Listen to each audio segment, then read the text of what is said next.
I just want to get a couple quick things out of the way before really getting started on all this. Well, one, call me Destiny. This is my first time trying to make something like this, and will probably be my only foray into the FNAF theory crafting world. But constructive feedback would be appreciated, both on the presentation style and the actual theory itself, though presentation feedback would be more useful. I'm planning on making theories for other series eventually. Also, I started working on this before Rune was released, I feeling folks, but this is going to be totally spoiler-free for that, and basically anything from 2018 onwards, well, save for 2 character names and 1 footnote tangent thing concerning cut content from Security Breach. God, this is going to be a mistake. So, FNAF! Never thought I'd be trying my hand at a theory for this franchise, but here I am anyway. I've watched and listened to a fair share of theories at this point, but I've never been the most invested in the series, I guess. It's never been something that's held my attention for long stretches of time and led to art or writing or whatever. You know how it is. But lately, there's been a lot of talk surrounding Midnight Motorist and a lot of videos trying to figure out what the hell's happening, because FNAF is a series intent on not really providing answers. The books have also made things a lot more complicated, so I'm taking a step back to when there were only 2 novels released and the survival logbook was fresh in people's minds. I'm still mostly going to be ignoring them for the record, but this was before the books were really important, for lack of a better word. I know by this point we're all pretty much up to speed with what happens in the minigame, but it's better for everyone to be on an even playing field regardless. In the main segment of Midnight Motorist, the car is pink, and you're supposed to dodge purple cars. It's only after driving onto a side path and entering the Later That Night section that the car is purple. It's not the same shade of purple as Take Cake, but who expects consistent colors at this point? I digress. Rain is constantly falling. There's an unmarked path that leads to an unmarked lump, a restaurant or bar named Junior's, and a blue house with a red roof. There are 4 characters in Midnight Motorist: Yellow, Green, Couch, and Runaway. We play as Yellow once leaving the car. Green prevents Yellow from entering Junior's. We know Runaway is a guy, but the others are of questionable gender. Couch only has the one line, "Leave him alone tonight. He had a rough day," which, when combined with their pose, comes off as generally apathetic and still sort of protective. We never meet Runaway, and Green only seems to serve as potential additional context and might not be an important and or previously named character. There are 2 accessible rooms in the house. The first is where Couch is sitting in front of the TV, and the second is outside Runaway's room because the door is locked. Yellow has some choice words about the situation. "I told you not to close your door. This is my house. You can't ignore me like that. Open the door! Now find a way in from outside." When Yellow goes around to outside, the window is broken, with footprints that seem to lead to a wooded area behind the house, and passed by a single set of 3-toed animal-like footprints, somewhat angled towards the window. The footprint trail is slightly more bunched up at the window and spreads out as the distance to the house increases. Ran off to that place again. He'll be sorry when he gets back. The minigame ends, and you're back in the pizzeria, left to wonder what the hell just happened. In combination with Fruity Maze and Security Puppet, the events of Midnight Motorist unlock the Lorekeeper certificate. I'm not here to claim that I've solved Midnight Motorist. Far from it, really. I just want to offer another perspective on this whole mess. As I've been watching some of these more closely, there's one little detail that's got my own brain gears turning. We know Scott Cawthon is a stickler for the details in the games where he's the only brain behind the design. FNAF 4 Toy Chica is the biggest example of that, with those few pixels dedicated to showing her removed beak. Yellow claims that the Runaway ran off to that place again, which implies that Mr. He would have had to have broken out from the room to the outdoors, as most assume. So where the hell is the broken glass? We see the broken window. It looks like a glass window that was broken. If it was broken from the inside to the outside, then the glass would be scattered in the grass. But there's no glass in the yard, just footsteps. There's really only 3 explanations I could think of as to why this is the case. 1. The Runaway broke the glass from the inside to outside, and Scott forgot to include the glass in the map. 2. The Runaway broke the glass from the inside to outside, but threw the broken glass back inside to try and hide the evidence or change the scenario, a la Octopath Traveler 2, Terminus Chapter 1. Or 3. The Runaway broke the glass from outside to inside, and is currently inside the room when the events of the minigame happen. I really don't think number 1 is the answer. As I mentioned before, Cawthon's a stickler for the details. This is still in the era where he is the sole developer and brains behind the operation, even if he is bringing on more folks for voice work and art. As far as I can tell from the credits, the art help was not for the sprites within the minigame. number 2 is never really implied to be the case, and just doesn't make much sense from a narrative point of view. Why break out of the room and then put the glass inside the room if you're just gonna lock the door? It doesn't help to hide where you went if there's no witnesses to the trick. If there was a third or fourth party in this situation, they theoretically could have broken into the house and the runaway was actually kidnapped, but that's added more people onto the situation, and unlike Ace Attorney, we don't have another face to pin the blame on. 3 makes the most sense, which brings up a slight issue. If the runaway is inside the house, then he's not really a runaway. But it's only on Yellow's words that runaway is a runaway. For all we know, he could have broken into the house. We don't really have directions on those footsteps, so who's to say they're not leading to the house instead? Really, we're just assuming Yellow's correct. The 2 prevailing theories, as I've come to understand them, are Michael Runaway and Bite Victim Runaway, with Yellow as William Afton. Michael Runaway has that place be Bite Victim's grave and couch be Miss Afton, while Bite Victim Runaway tends to have that place be Freddy's and couch be Michael. These 3 characters are almost certainly the Aftons, seeing as they are some of the only named characters we have. Additionally, I'll just point out that the other 2 Lorekeeper minigames are both tied to murders committed by William Afton, so it would be strange for this to be only be a parallel and not include direct connection to the killer himself. Speaking of William Afton, we don't know if he's Yellow. There's barely any dialogue, and while it's not the first time he's specifically being associated with the color yellow, it would be a strange decision to make considering his more common purple association. While some folks say he's not purple because he's not in the shadows, there's a different color that would make just as much sense to associate him with. Gold. Yeah, Yellow looks kind of gold in the small overworld sprite, but the walking around sprite in the house part of the minigame is definitely not gold. Sure, at this point in the timeline, he's not the most strongly associated with Spring Bonnie's suit, but gold would make more sense than yellow and brown at the very least. Maybe even a pale yellow to pay homage to the text at the end of FNAF 4 if you wanted to confirm that too. We have to turn our thinking around a little bit. Instead of trying to slot someone in as the runaway, we should figure out what made today a rough day as mentioned by Couch and see what conclusions we can draw from there. It does make sense that later that night refers to the murder of that, at the time, unnamed kid and security puppet considering the rain in the tire tracks. We know now that her name is Charlie, and because continuing to call her Cassette Man's daughter is going to be a mouthful, she's just going to be Charlie. Same for Cassette Man, really. We know he's Henry at this point, and HRY223 isn't any better of a nickname. I digress. Well, how many people know about the murder? How many witnesses were there? The only living characters we know for certain are aware of the murder are Henry and William. As stated before, this minigame is most likely about the Afton family. It would be strange for Runaway to be Henry in this case, which means William is Runaway? You know, maybe there's something else that this rough day could be referring to, while still simultaneously serving to be later that night to some other event. It would have to be an already known event in the series, likely involving the Aftons. We don't see the full house, so it's impossible to judge who's all alive at this point. Considering the other 2 minigames have direct ties to William, it is unlikely that he is dead at this point in time, which at the very least places it before he gets spring-trapped. I don't really know when that is, outside of probably in the early 90s and probably after FNAF 1, but that's mostly because they get disassembled. In no particular order, there's the bite of 83, injury / death of bite victim, Elizabeth's death, Charlie's murder, the missing child incident, which was apparently in 85, the dead child incident, maybe, I don't even know what happened in FNAF 2, bite of 87, and the multiple simultaneous spring-lock failures day. That's about it, I think. We don't have many known events, and that would make a particularly rough day for Michael or Bite Victim, honestly. Theoretically, there could be the day with the incident that made Bite Victim afraid of suits, whatever that was, but that's not exactly an event we know about. Couch's line is, he had a rough day. It's not, it's been a rough day, and I think that's important.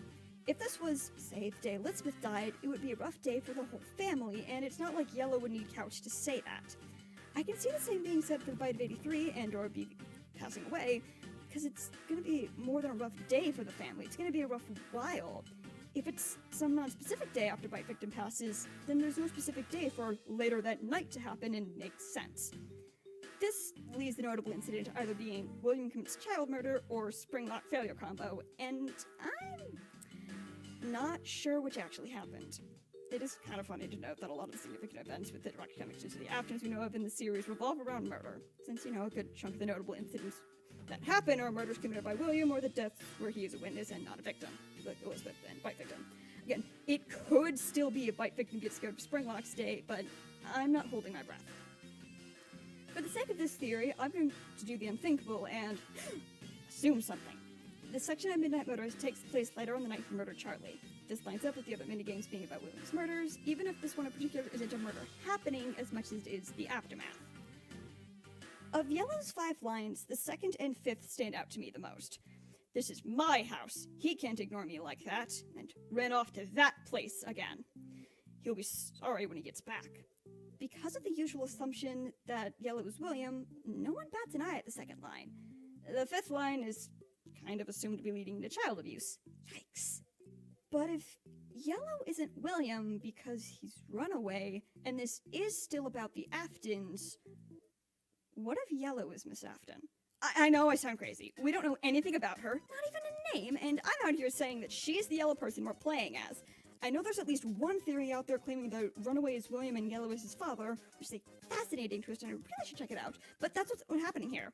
This isn't about the death of Cassidy, though Cyanide also is a really interesting take on things. This isn't an unrelated Yellow party in the story of their child being abducted. This is the first time William Afton has killed someone. And it wasn't like he killed some random person. He killed his friend's daughter. In some fit of madness and grief and rage, he saw a chance and took it. This is also running off the assumption that Bite Victim was the first one to die, because it gives William some level of motivation instead of immediately deciding to murder children for no reason. Murderers are more terrifying when they have humanity behind their actions instead of pure malice.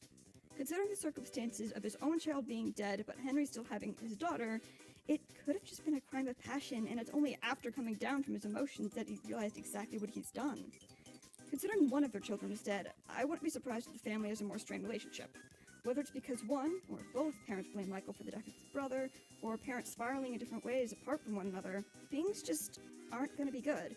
It's late enough at night that Elizabeth, if she's still alive, is probably asleep in her room. It's emphasized further as the timeline goes on, but William seems to almost throw himself into his animatronic work. Sometimes it's making a fun time, sometimes that's murdering kids as Spring Bonnie, sometimes it's dismantling old suits, presumably to try and extract the remnant from them, even though there wasn't a comp set back in FNAF 3 as far as we're aware. But there's never really been an indication that he was an alcoholic. We've been seeing this man since the second game, met him in person in the third, saw his house in the fourth, and we're working in his secret underground bunker in the fifth, but it's only now that there's any indication of alcoholism on the condition that Yellow is William, and that Junior's is a bar. From experience, that doesn't seem to be his coping method. His wife, on the other hand, well, we've never seen her. We don't know how she would react to what happened, but seeing her husband throw himself further and further into his work and designing animatronics instead of trying to hold together the family they have left could be the start of something much worse. He could drive her to drink, and as things got worse, could even lead to divorce. I don't think William would murder his wife, or any of his family members on purpose for that matter. Tormenting Michael, probably with the nightmares, is still on the table, but outright killing him? No. Miss Afton seems very clearly out of the picture as time goes on, considering we don't have a name for her in any canon as far as I'm aware. The closest we had at the time to a potential depiction of her was Clara from Mortal and the Restless. I mean, she could still die of other causes. I saw one theory or timeline or something, and I can't find it now, but it suggested the couch was his doctor and the reason she was bald was because she had cancer and died from that. But her two options for escaping the story are really just divorce and death. I believe the reason William will be sorry about when he gets back is because Miss Afton has divorce papers. She's tired of what's happened to this family, watching her husband sink into his work instead of trying to keep together what's left. They don't all sit together for family dinners anymore, because there's an empty seat at the table where their son used to be, and his place still gets set out of habit. More often than not, small talk at the table devolves into either her or her husband yelling at Michael because even though it was the animatronic that bit him, it was Michael and his friends that still put the boy's head in Fredbear's mouth. They blame him, and Michael blames himself. It's easier when Mike leads away from the rest of the family.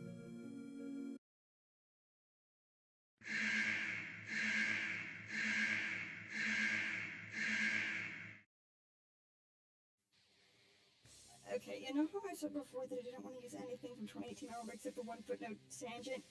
This is that. There's cut dialogue in Security Breach that was, as far as folks can tell, supposed to play for the Broken Family staff bots in the sewers, like... We all know the post-no room, at this point, kind of, maybe.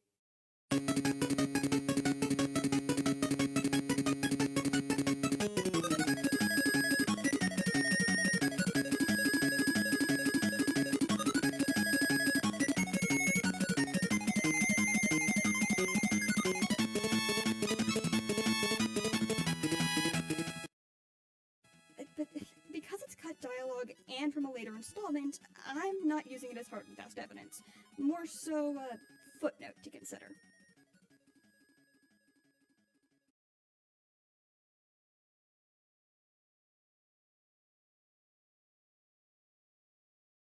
I am home. You're home early. I quit my job. What about the children? We have a down payment on a new closet. I do not know what I was thinking. I was compelled to leave my post.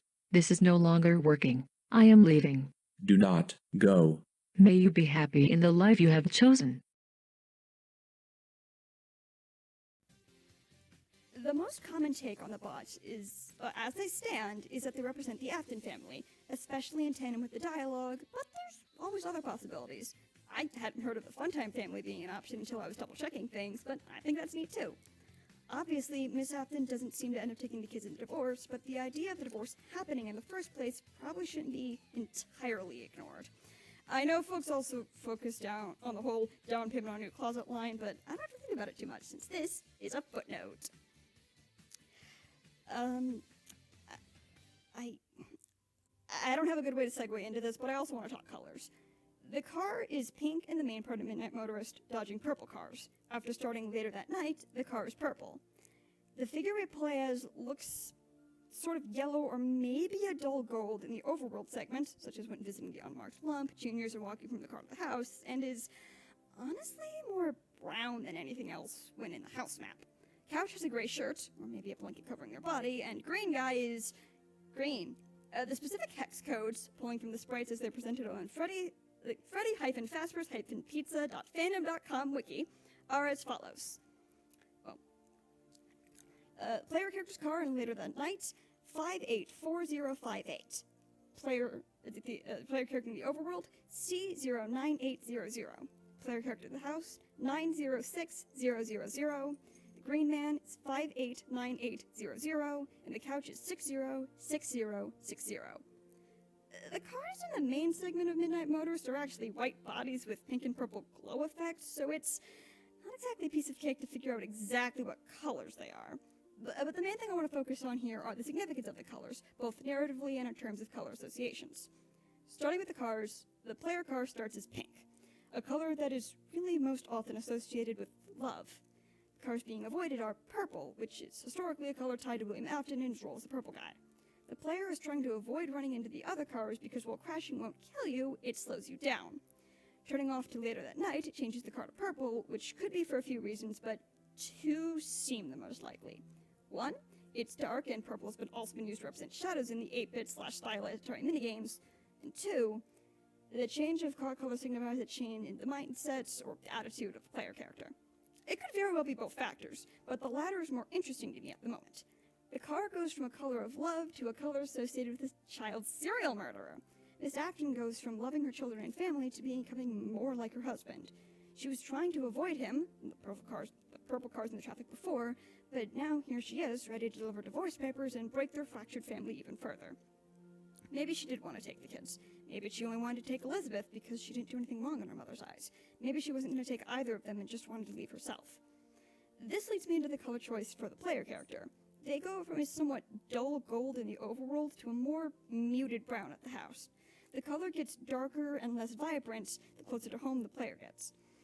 Gold is associated with springlocks, but yellow as a general color is symbolic of positivity and joy and generally good feelings. It's the opposite of purple on the color wheel too, and you know what they say about opposites attract. Miss Afton's positivity and love are fading as she approaches home. She's not happy here. She knows what she's going to do to her family, but it won't be her family after this. She's become a worse person, and though divorce is nowhere near as bad as child murder, she isn't going to be seen as a good person by her children. Green guy is, green. Not the most relevant, but still here. Green tends to symbolize things like life, spring, rebirth, and has an overall positive meaning behind it, with negative associations being things like poison or sickness. Green guy knows the player character and doesn't want things to be more difficult than they have to be, but the player still isn't allowed into juniors. Green is also the color associated with Charlie, being the color for safety wristband, but that's neither here or there for the moment. Couch is gray. Michael has been associated with gray before, primarily in FNAF 4. Gray doesn't have the hope and purity of white, or the pessimism and corruption of black, but is just neutral, lifeless, stuck in murky territory and not really good or bad. Stuck between his parents, who blame him, in some part, for the death of his brother. Stuck between a father that's grown distant and a mother that's turned to drinking. Summarizing things so far, I believe Yellow is Miss Afton, William is Runaway, and Michael is Couch. Later that night refers to the night of Charlie's murder, in which William killed Charlie in a crime of passion and felt guilty about it afterwards, hence why it's been a rough day for him. This is after Bite Victim has passed away, making this a DB first theory by association, but before Elizabeth's death. Miss Afton is planning on serving divorce papers when her husband returns, but she incorrectly believes he was run off when in reality he's back in the house. There's still a number of questions that remain about Midnight Motorist. 1. What is that place William keeps going to? 2. What is the mound on the unmarked path? 3. Which animatronics made the prints outside? 4. Why would William break a window in his own house to get in the house? Okay, one thing at a time. Starting with the second one, actually, the mound on the unmarked path is probably related to a dead person. I don't think William has an animatronic workshop bunker quite yet, even if that would provide a clean explanation for where he's been going. There's just not enough detail to tell if the mound itself is unmarked, or if whatever text it would have is just too small to read at this distance. It can't be Charlie's burial site, because her body was left outside the restaurant so the puppet could be possessed. It might just be Bite Victim's grave, or a marker or memorial to pay remembrance at. Close enough to the house to visit on foot, but not close enough that it's a consistent reminder that he's gone. The reason I don't know if it's actually a grave is because I doubt the family would want to bury their son in the middle of the woods instead of at a proper graveyard. It could still be where William's visiting, though. If you abide by the idea that he's the one speaking at the end of FNAF 4, I will put you back together, he might be visiting the marker to remind himself why he does what he does. To ask for forgiveness from his son for killing another child, taken from this world all too soon like he was. Maybe the man believes in hell and is trying to, in some way, absolve himself of sin. Hi, Kara. Does the concept of hell actually exist in FNAF? Although for one of you, the darkest pit of hell has opened to swallow you whole. So don't keep the devil waiting, old friend. Yeah, it does. Neat. Anyway, my answers for the remaining questions go together, for the most part. I think the reason William broke into his own house instead of walking in, or out, the front door, is because he wanted to avoid running into his wife. He didn't know if she was home yet, and didn't want to deal with her right then and there. This is also where one of Miss Afton's lines comes into play. I told you not to close your door. Your door. Not our door. Maybe they have separate rooms because they sleep better that way, or maybe this isn't actually a bedroom. There's no line saying that it is, actually. It's just been an assumption. This could actually be the door to William's workshop or office, and if it is, then that provides the second half of the answer to number 4, and helps solve number 3. He didn't just break in through the window to avoid seeing his wife, but also to avoid being spotted bringing something home with him. I think William brought a very specific animatronic to the house and didn't want to bring it in through the front door for a reason. William carried it to the house from some other location, mostly on his shoulders or back. He had to set it down briefly in order to open a path to his workshop without going through the front door, and settled for throwing a rock through the window. Then he picked it back up and continued inside, forced to take smaller steps by the windowsill in order to maneuver his cargo through. Sire Squawks somewhat recently made a kind of joking video on the identity of the footprint's owner. The animatronic prints are a somewhat rounded and oval-shaped main section with 3 toes that appear to be separated in some capacity from the main foot. Like with cats or dogs, their paw pads are separated in the print. Except, animatronics don't exactly have paw pads, so that would indicate that the toes are distinctly sectioned off from the main foot, such a way that they would leave a gap. Squawks went through everybody and confirmed that no animatronic has the 100% correct foot shape. Because nothing is ever easy. I'm personally in the camp of Fredbear, aka Golden Freddy. This is also where things start getting weird, so please bear with me. We don't have a time of death for Charlie. It's dark out, so it might already be night, but it might also be due to the rain. Later that night could also go either way, implying the event was at night and this is later in the same night, or the event was in the daytime, but that night something else also happened. If it was in the evening, this starts to fall apart, but if it happened during the day, which would also mean, bro, you killed a kid in broad daylight, then that means more things could happen before that night. Say, for instance, William seeing the old Fredbear suit twitch despite no one being inside. No human, no endoskeleton, nothing. Even if it was an accident or prank gone wrong, the fact that the suit was able to harm a kid so much in the first place is really bad PR, so the suit was likely retired. Not destroyed due to being part of the original face of the franchise, but just kept in a back room. The bunny suit, too, just as precaution. Out of sight from the cameras in a safe room, just in case. Better to have them here than to let them fall into wrong hands and be abused for nefarious purposes. But no, seriously, what do the spring-lock suits such a strong bite for? Humans are meant to wear those. The entire concept is so really dumb. There's a chance that Bite Victim's soul or spirit is in that suit. William's son would still be around, in some limited capacity, and might be possessing that suit. So obviously the best thing to do in this situation is, instead of calling an exorcist or finding some way to help the kid move on, the real best move is taking the suit home with you for further investigations and analysis. But bringing it in through the front door would be a bad idea, not only because he probably technically stole it from the back room, but also because there's no need to remind everyone of what happened by forcing them to look at it again. Even if he does blame Michael, there's no point in dealing with his Elsa's emotions or scarring Elizabeth further, or worst of all, confronting his wife right now. The easiest thing to do is going to be bringing it in through the back window. Now, the thing about windows is that in the US, most household windows have screens on them and aren't the easiest to open from the outside. Usually there's some form of lock or latch to keep them in place. You know, something you have to move out of the way before it'll open, even if that's just like lifting a part where you hold the window away from it. I don't know how to describe it, but the way the windows are were. Now, while I can't speak for how easy it is to open windows in UK households, there is one big difference. Windows tend not to have screens. I'm fairly confident that some do, and the ratio of screen to non-screen has shifted over the years, but for the most part, windows don't have screens. This matters because, well, I mean, listen to the accents.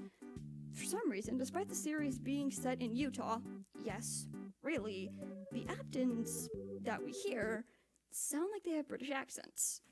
With everything else that's happened already, the fact that the windows in his workshop had screens could easily slip his mind. Just leaving the windows open beforehand wasn't going to be the best play either, because even if he could go inside the house and open a window, it had been raining earlier. No point in risking more rain getting onto projects. So he gets the suit, walks to the house, and there's a screen. It might not be raining quite yet, with the rain from earlier in the day making the gun squishy enough to leave footprints, but there's no telling when it'll start back up again, and he's not about to be caught in the rain with the suit. It doesn't matter that the locks aren't even pulled back right now. It's not safe, and running around to open the window at this point still means removing the screen. Who knows how much time he has. Obviously, the logical solution is to throw a rock through the window and deal with the consequences later. He stops to get a decently sized rock before setting the suit down in the process and hucks it out the window. Shatters the glass, breaks through the screen, and he's back in business. All that's left is slip in and lock the door so no one finds out. It's not like they have neighbors who report them either. His kids might, if they even heard it. He can always lie. Alright, so, quick recap. Number 1, that place William keeps visiting is a marker or memorial of some kind for the bike victim, but does not contain his body. It's close enough to home to visit on foot, but far enough to not be a constant reminder. 2, the mound that we don't really know about is the marker or memorial for his son. 3, Fredbear, aka Golden Freddy, left the prints in the mud after briefly being set down by William. 4, he broke in through the window to avoid Fredbear being seen by anyone else in his family and to avoid conflict, and the window itself was broken because he forgot that there was a screen and needed to get inside quickly before the rain started. This explanation isn't perfect, though, because half of it relies on one crucial detail. William needs a reason to believe the bite victim is possessing or otherwise haunting the Fredbear suit. Earlier, I said that he might have seen the suit move on its own, but the suit needs a reason to move. Bite victim needs a reason to go from dormant spirit to a more active one. And that reason is Charlie. Another kid who was killed at this restaurant, and instead of the spirit possessing the animatronic by accident, the animatronic purposely sought out the child and tried to protect them, leading to the possession. Given even less of a choice in the matter than Bite Victim had, she doesn't deserve to have this as her fate, so Bite Victim tries to help in whatever way he can. He doesn't know what to do, but there were words of comfort given to him that he can now give in turn. Everything that happens out there has an effect here. Do you understand that? This is a safe place. This is a sanctuary. But something has gone wrong, and now it can be seen here. Something went very wrong. That's why I am here. But I won't let the same happen to you.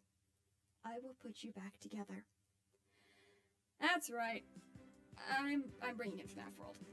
Silent_Inye_Productions brought back It brought that game back to the forefront of my mind, and hopefully in the minds of others too, and specifically brought up a message from Cawthon that stated or implied the game was important to solving the lore.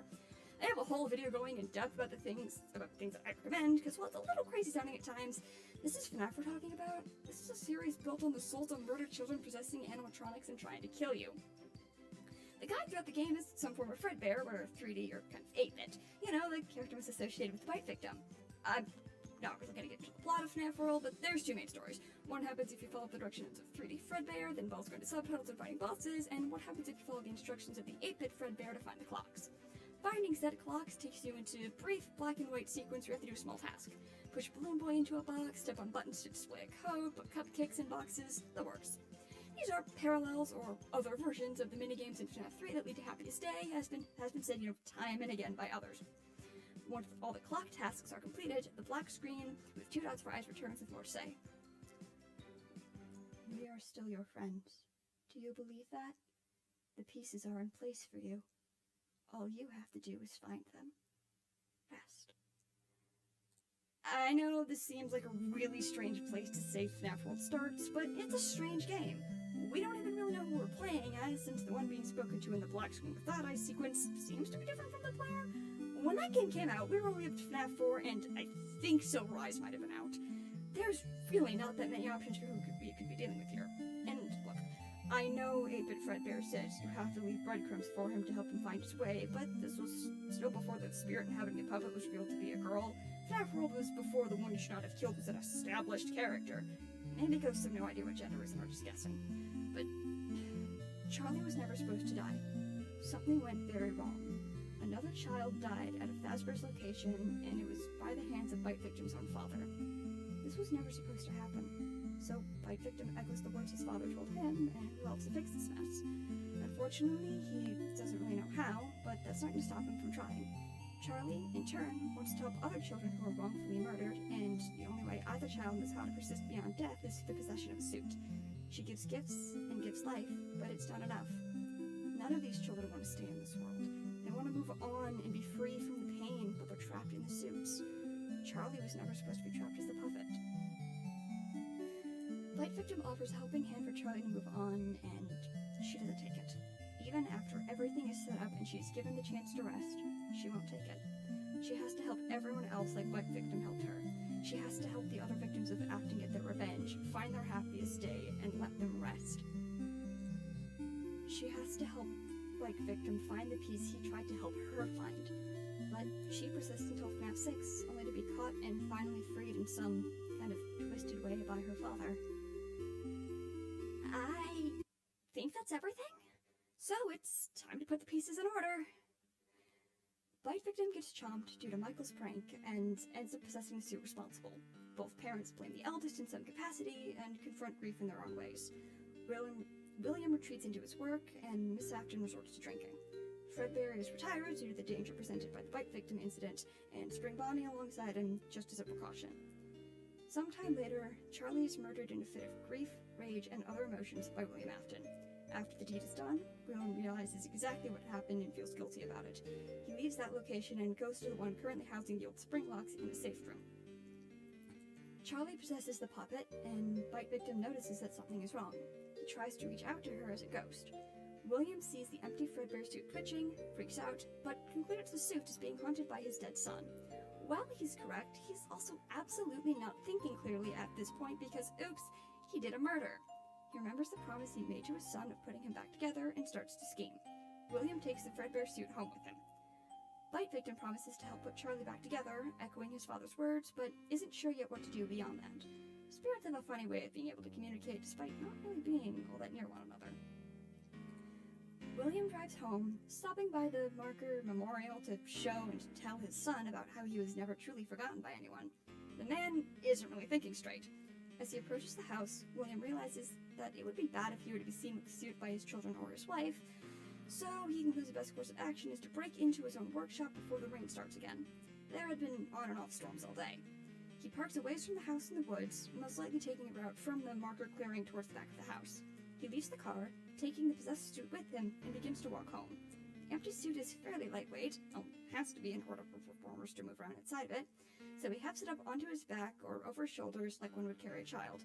In some way, he wants to believe he's carrying his son again. Due to the state of his mind, he forgets that the window has a screen and decides to break the window and screen in one fell swoop. William is forced to temporarily set the suit down, creating a single pair of prints in the new bud as he scrambles for a decently sized object to throw out the window. Maybe it's a rock, maybe it's an abandoned baseball no longer used for playing catch. Whatever it is, William snatches it up and chucks it, shattering the glass and creating his route inside. Once through the window, he locks his workshop door and begins to investigate the cause of the suit's movement. Michael hears the glass break and risks investigating. He might just get yelled at, but better him than Elizabeth. It's his fault his parents are falling apart after all. He's the one that got his brother killed.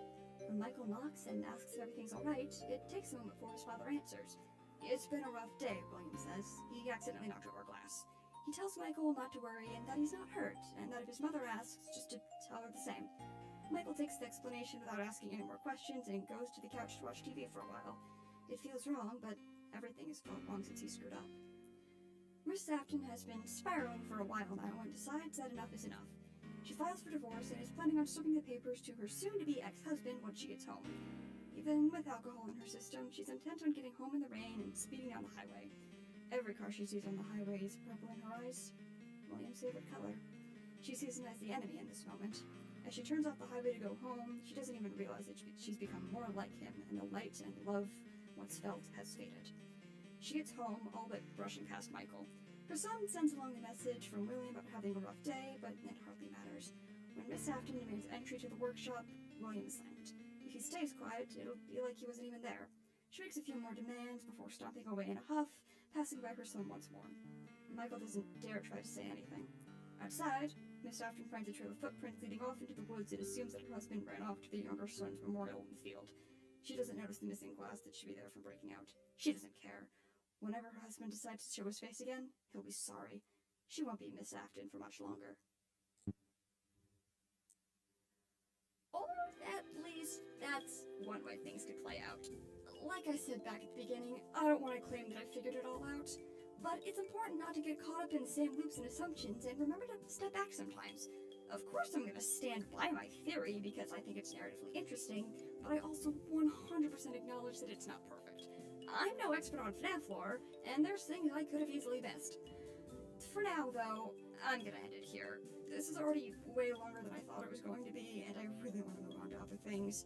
I have no idea how long it's going to be once I say it all out loud, but, you know, this script is over 7,000 words, and I don't know how to feel about that.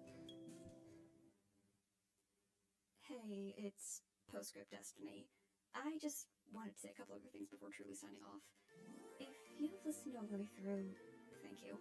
This really did all start because I was listening to a bunch of theories as background noise while drawing, and listening turned into watching more closely, and details sticking out to me.